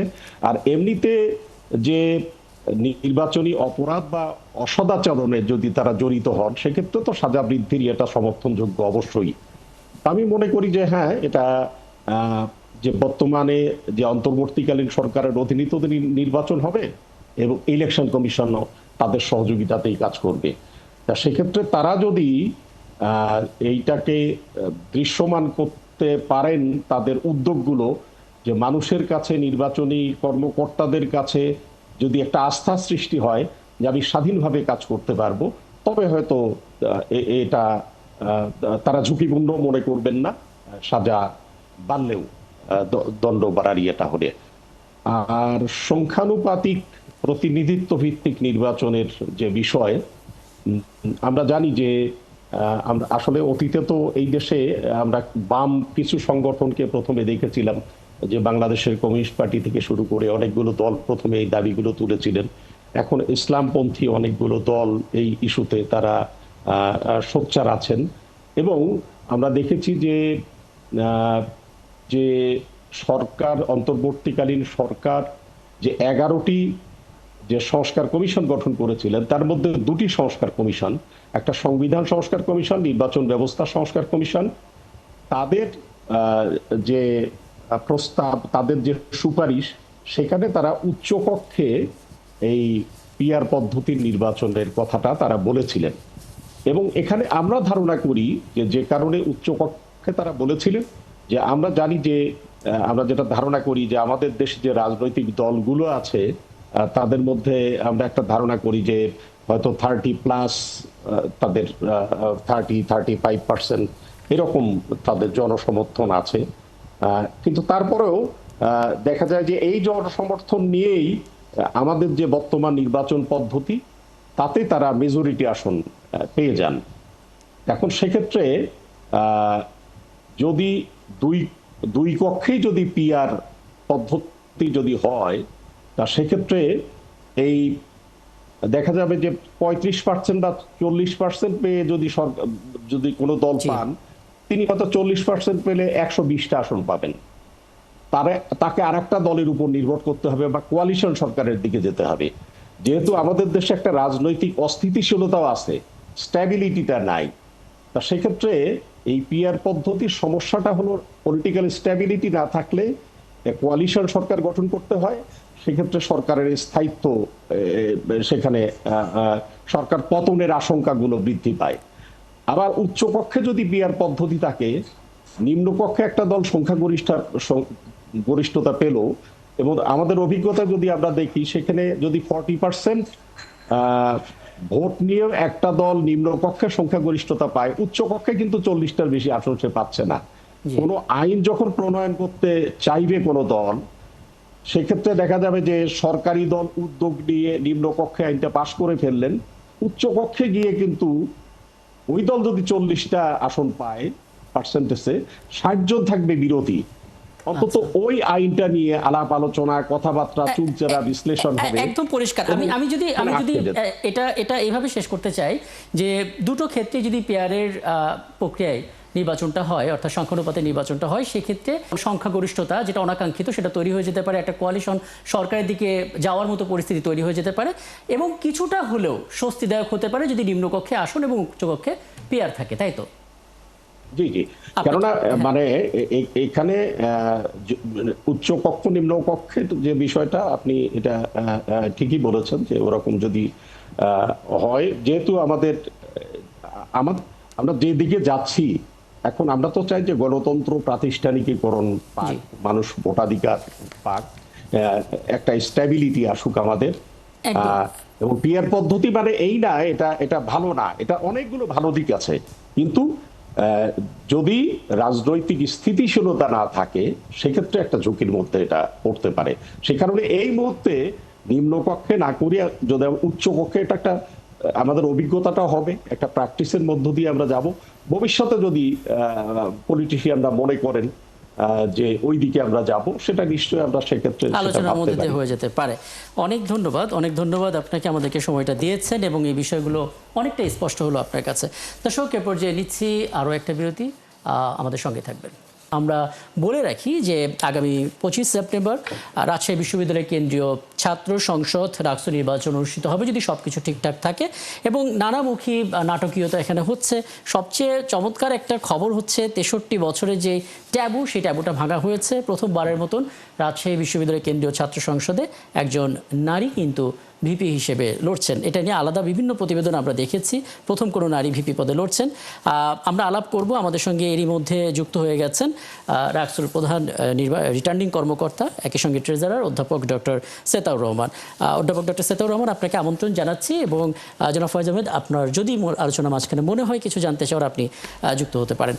অধ্যাপক ডক্টর সেতাউর রহমান, একটা তো মোটামুটিভাবে আপনাদের জন্য সুযোগ তৈরি হলো, সেটা হচ্ছে যে ডাকসু নির্বাচন আপনারা ফলো করেছেন, ডাকসু নির্বাচনও দেখেছেন, তাদের যে ব্যবস্থাপনা সেগুলো নিয়েও বোধ করে আপনাদের বিশ্লেষণ চমৎকারভাবে হয়েছে। কতটা আশাবাদী এবার ডাকসু নির্বাচনটা কেমন হতে পারে, যেহেতু অনেক প্রত্যাশিত নির্বাচন? ছোট্ট একটা বিষয় একটু যুক্ত করবেন, যেটা আসলে অনেক জায়গায় আলোচনায় আসছে, যে 247 জন প্রার্থীর মধ্যে নারী প্রার্থী মাত্র 26 জন। কারণ কেন? কারণ হচ্ছে সাইবার বুলিং সহ নানা কিছু। এই জিনিসটা কিভাবে আপনারা হ্যান্ডেল করছেন? জি, ধন্যবাদ জানাচ্ছি। তো, ধন্যবাদ জানাচ্ছি আমাকে আজকে এই আয়োজনে যুক্ত করার জন্য। যারা দেশ এবং প্রবাস থেকে আজকের এই অনুষ্ঠান দেখছেন, সবাইকে আমি আমার আন্তরিক কৃতজ্ঞতা জানাচ্ছি। রাকসু নির্বাচন দীর্ঘ 35 বছরের পরে এই নির্বাচন অনুষ্ঠিত হতে যাচ্ছে। ইতিমধ্যে আমাদের নির্বাচনের আমরা সকল পদ্ধতি সম্পন্ন করেছি, আর মাত্র হাতে কয়েকটি দিন, 25 তারিখ নির্বাচন অনুষ্ঠিত হতে যাচ্ছে, আপনারা জানেন। এই নির্বাচনের জন্য এখন বর্তমান বিশ্ববিদ্যালয়ে একটি উৎসব মুখর পরিবেশ বিদ্যমান আছে। সকল প্রার্থীরা তাদের নির্বাচনী প্রচার অভিযান তারা চালিয়ে যাচ্ছেন, দিনরাত প্রচার অভিযান তারা এক প্রান্ত থেকে আরেক প্রান্ত বিশ্ববিদ্যালয়ে তারা চষে বেড়াচ্ছেন। তো সঙ্গত কারণে আমরা খুবই আশাবাদী যে আমরা 25 তারিখে একটি সফল নির্বাচন করতেছি। আমাদের রাকসু নির্বাচনের পূর্বেই ডাকসু এবং ডাকসু নির্বাচন অনুষ্ঠিত হয়েছে, সঙ্গত কারণে সেখান থেকে কিছু শিক্ষা গ্রহণ করার আমাদের সুযোগ তৈরি হয়েছে। ছোটখাটো কিছু ত্রুটি বিচ্যুতি, কিছু পর্যালোচনা, সেগুলোকে আমরা নোটে নিয়েছি, এবং সেগুলোকে সামনে নিয়েই আমাদের নির্বাচনটাকে আরো সুন্দর, গ্রহণযোগ্য, অংশগ্রহণমূলক এবং স্বচ্ছ করার জন্য যা কিছু কার্যক্রম হাতে নেওয়া দরকার, আমরা সকল কিছু কার্যক্রম আমরা ইতিমধ্যে হাতে নিয়েছি। আপনারা নারী শিক্ষার্থী, বিশেষ করে নারী প্রার্থীদের সংখ্যার বিষয় নিয়ে প্রশ্ন তুলেছেন। নিঃসন্দেহে আপনি নিজে বলেছেন যে রাকসুর ইতিহাসে প্রথম নারী ভিপি আজকে আমরা দেখতে পাচ্ছি যে নির্বাচনে প্রতিদ্বন্দ্বিতা করছে। শুধু ভিপি না, জিএস, এজিএস, প্রায় মানে মৌলিক যে পদ, সেই প্রত্যেকটা পদেই নারী শিক্ষার্থী রয়েছে। তো সঙ্গত কারণে আসলে মানে নির্বাচন শুধু রাকসু না, বাংলাদেশের কনটেক্সটে জাতীয় নির্বাচন যদি আমরা দেখি, তাহলে জাতীয় নির্বাচনে মানে নারী প্রার্থী কত শতাংশ থাকে? আমরা ডাকসু দেখেছি, সেখানে কত শতাংশ নারী মানে প্রার্থী ছিল। সেই তুলনায় আমি মনে করি যে রাকসু নির্বাচনে অন্যান্য ক্যাম্পাস, বাংলাদেশের জাতীয় নির্বাচন, স্থানীয় নির্বাচন, সকল নির্বাচনগুলো যদি আমরা পর্যালোচনা করি, সেই তুলনায় মনে করি আমরা রাকসুতে তার প্রার্থী সংখ্যা কোনো অংশেই কম নাই, বরং অনেক ক্ষেত্রেই অন্যান্য জায়গার তুলনায় একটু পরিষ্কার করি, মানে প্রার্থী বেশি করি, মানে নারী প্রার্থীর সংখ্যা কম বা বেশি সেটা বড় কথা না। মুশকিল হচ্ছে কম যদি হয়ে থাকে, কারণ হিসেবে বলা হচ্ছে সাইবার বুলিং এর ভয়। আমি ওইটা জানতে চাচ্ছি যে এটা তো একটা বড় মাথা ব্যথা, মানে পরিকল্পিতভাবে ছড়ানো হচ্ছে, সেটা আসলে কিভাবে আপনারা সামাল দিচ্ছেন? কারণ এটা নির্বাচন অনেক বড় ফ্যাক্টর। জি, আমরা মানে সাইবার বুলিং এর বিষয়টিকে আমরা অত্যন্ত গুরুত্ব প্রদান করছি প্রথম থেকেই, শুরু থেকেই, এবং এর জন্য আমরা একটি সাইবার কমিটি গঠন করেছি। সেই কমিটি ইতিমধ্যে কাজ করছে, তারা দীর্ঘদিন ধরে কাজ করছেন এবং একাধিক মিটিং করেছেন। আমাদের বিশ্ববিদ্যালয়ের যে সমস্ত বিভিন্ন এখানে বিশ্ববিদ্যালয় পরিবার সহ অনেকগুলো আমাদের যারা এই সাইবার বুলিং এর সাথে সম্পৃক্ত হতে পারে এই জাতীয় যে সমস্ত আমাদের এগুলো রয়েছে, তাদের সাথে আমাদের একাধিকবার মিটিং হয়েছে। আমরা পুলিশ প্রশাসনের সাথে মিটিং করেছি এবং এই সাইবার বুলিং এর বিষয়ের কারণেই যে নারী প্রার্থী কম হয়েছে বিষয়টি এরকমটা আমাদের কাছে কখনো মনে হয়নি, এবং এখন পর্যন্ত বড় ধরনের সাইবার বুলিং এর কোনো তথ্য আমাদের কাছে নেই। এমন না যে সাইবার বুলিং এর কারণে মানে নারী প্রার্থীরা তারা ভোটের ময়দানে নিরুৎসাহিত হচ্ছে, এমনটা আমরা মনে করিনি। যেটা সংখ্যা, আমি যে বিষয়টি বলতে চেয়েছি যে আসলে বাংলাদেশের কনটেক্সটে সাধারণত মেয়ে প্রার্থীরা কম থাকে এবং রাকসুর ক্ষেত্রে তার ব্যতিক্রম হয়নি। তবে আমরা এ ব্যাপারে খুব ভালোভাবেই সাইবার বুলিং এর বিষয়টিকে আমরা মাথায় রেখে আমরা কাজ আর করছি একটা এবং বিষয় এখন ছোট করে পর্যন্ত যুক্ত করে দেবেন, মানে আমরা দেখেছি যখন প্রতিবেদন তৈরি করতে যাই অনেকে আছেন যে বলেন যে সাইবার বুলিং হলেও তারা আসলে অভিযোগ করেন না। এখন আপনাদের দিক থেকে হিসেবটা থেকে এরকম যে অভিযোগ আসলে সেই অভিযোগের ভিত্তিতে একটা ধারণা পাওয়া যায় যে কি ধরনের সাইবার বুলিং এর শিকার হচ্ছেন, কেমন পার্সেন্টেজ হচ্ছেন। আপনারা নিজে থেকে আসলে এটা ফলো করেন কিনা আপনাদের টিমের দিক থেকে? জি জি, আমাদের নিজে থেকেই এটা ফলো করা হচ্ছে। আমাদের সেই যে টিম আছে সেই টিম তারা প্রতিনিয়ত এগুলো তারা ফলো করছেন, বিচার বিশ্লেষণ করছেন এবং এক্ষেত্রে করণীয় তারা নির্ধারণ করছেন। একদম পরিষ্কার। যেন ফয়েজ আহমেদ, আপনি কিছু জানতে চাইবেন? স্যারের কাছে আমার একটা বিষয় জানার, সেটা হচ্ছে আপনি খুব গুরুত্বপূর্ণভাবে একটা বিষয় উল্লেখ করেছেন যে ঢাকা বিশ্ববিদ্যালয় ছাত্র সংসদ নির্বাচন এবং জাহাঙ্গীরনগর বিশ্ববিদ্যালয় ছাত্র সংসদ নির্বাচনে যেই পথ পদ্ধতির মধ্য দিয়ে হয়েছে সেখান থেকে আপনারা অনেক শিক্ষা গ্রহণ করার সুযোগ পেয়েছেন। এখন পর্যন্ত কি আপনাদের বিশ্ববিদ্যালয়ে যে নির্বাচনটি হচ্ছে সেই নির্বাচন নিয়ে বড় কোনো ধরনের কোনো অভিযোগ বা কোনো ধরনের অপ্রীতিকর অবস্থা সেটা আমরা তো দেখতে পাইনি? একটা বিষয় আমি আপনার কাছে জানতে চাই যে আপনাদের এখানে কি বিনা প্রতিদ্বন্দ্বিতায় কোনো কোনো পদে জিতে যাচ্ছেন, এমন কি খুব বেশি সংখ্যক আছে কিনা? জি জি, আমাদের এখানে বিনা প্রতিদ্বন্দ্বিতায় আছে, মানে কিছু সংখ্যক প্রার্থী যারা ইতোমধ্যে তারা জিতেছেন এমন ঘটনা আছে। আর যে বিষয়টা আপনি বলেছেন যে ঢাকায় মানে ডাকসু এবং জাকসু থেকে আমরা যে বিষয়গুলো আমরা গ্রহণ করেছি, যেমন আমরা দেখেছি যে ডাকসুতে আপনার একজন ভোটার যে কয়টা ব্যালট নিয়ে ভোট দিয়েছেন সেই কয়েকটি ব্যালট একসাথে পিন আপ করা ব্যালট তারা হচ্ছে বক্সে ফেলেছেন। নির্বাচনের পরে এই ব্যালটগুলোকে আবার ম্যানুয়ালি আলাদা করার পরে তারপরে ভোট গণনায় যাওয়া সম্ভব হয়েছে। আমরা সেই জায়গাটা আমাদের খুব গুরুত্বের সাথে নিয়ে আমরা প্রত্যেকটি ব্যালটকে আলাদা বাক্সে ফেলার ব্যবস্থা করেছি। অর্থাৎ আমাদের 6টা ব্যালট থাকবে, এই 6টা ব্যালট 6টা বাক্সে প্রত্যেকটা প্রার্থী প্রত্যেকটা ভোটার তারা ফেলবে। সঙ্গত কারণে আমাদের ওইটাকে আলাদাভাবে বাছাই করার জন্য যে সময় সেটা আমাদের প্রয়োজন হবে না। তারপরে জাকসুর ক্ষেত্রে যেটা হয়েছে আপনারা লক্ষ্য করেছেন যে ম্যানুয়ালি সেখানে ভোট গণনা হয়েছে। ম্যানুয়ালি ভোট গণনার কারণে দীর্ঘ 3 দিন যাবত যে একটা বড় সময় অতিবাহিত করতে হয়েছে, আমরা সেটাকে খুব গুরুত্বের সাথে নিয়েছি এবং সঙ্গত কারণে আমরা মেশিনের মাধ্যমে আমরা ওএমআর পদ্ধতিতে ভোট গণনা আমরা করব সেই সিদ্ধান্ত আমরা গ্রহণ করেছি। না, জাকসুর ক্ষেত্রে যে ম্যানুয়ালি বলতে গেলে জাকসুর ক্ষেত্রে যে ম্যানুয়ালি গুনতে হলো এর মূল কারণ ছিল কিন্তু ওই মেশিন নিয়ে কোনো কোনো প্রার্থীর আপত্তি ছিল বা প্যানেলের আপত্তি ছিল। আপনাদের ক্ষেত্রে আপনারা যে মেশিনে গণনা করবেন সেই মেশিনের ওই প্রার্থীদের সঙ্গে সেটা নিয়ে এখন পর্যন্ত কোনো আলোচনা করেছেন কিনা, তাদের সকলের সম্মতি আছে কিনা? আমরা প্রার্থীদের সাথে এই বিষয় নিয়ে কথা বলেছি এবং প্রার্থীরা এ ব্যাপারে কনভিন্স যে আসলে ম্যানুয়াল পদ্ধতিতে গণনা করতে গেলে দীর্ঘ যে সময়ের সূত্রিতা এইটা আসলে কোনোভাবেই কাম্য নয়। 2 নম্বর হলো মেশিনের পদ্ধতির মাধ্যমে গণনা করেও যে স্বচ্ছতার সাথে মানে নির্বাচনী ফলাফল প্রদান করা যায়, কিভাবে দেয়া যায় সেই বিষয়গুলো আমরা টু দা পয়েন্টে আমরা মানে তাদের সাথে আলোচনা করেছি এবং তারা মোটামুটি ব্যাপারে কনভিন্স হয়েছেন। কারণ আমরা মানে কোন কোন জায়গাগুলোর ব্যাপারে তাদের অভিযোগ ছিল আমরা সেগুলো অ্যাড্রেস করেছি এবং এখানে যাতে সেই জাতীয় কোনো অভিযোগ না আসে সেই ব্যাপারে আমরা আমাদের কার্যকরী পদক্ষেপ গ্রহণ করেছি। আপনাকে অনেক ধন্যবাদ আপনি আমাদেরকে সময়টা দিয়েছেন এবং জনাব ফয়েজ আহমেদ আপনাকেও ধন্যবাদ, দীর্ঘ সময় ছিলেন এবং অনেকগুলো বিষয় নিয়ে আসলে কথা বলার সুযোগ আমাদের হলো এবং আমাদের আলোচনার মূল জায়গাটা আসলে এটা ছিল যে যতই আন্দোলন হোক বা দাবি দাবা নিয়ে মাঠে নামা হোক, ঐক্যবদ্ধতা যেন থাকে এবং একই সঙ্গে রাকসু নির্বাচন কেমন হতে যাচ্ছে, ব্যবস্থাপনা কেমন হবে সেটা নিয়েও আমাদের সঙ্গে যুক্ত হয়েছিলেন রাকসুর প্রধান রিটার্নিং কর্মকর্তা অধ্যাপক ডক্টর সেতাউর রহমান। দর্শক, আমরা ছিলাম এতক্ষণ ৭১ জানালে। আগামীকাল নিশ্চয়ই আবারও দেখা হবে নতুন কোনো বিষয় নিয়ে। আমাদের সঙ্গেই থাকবেন।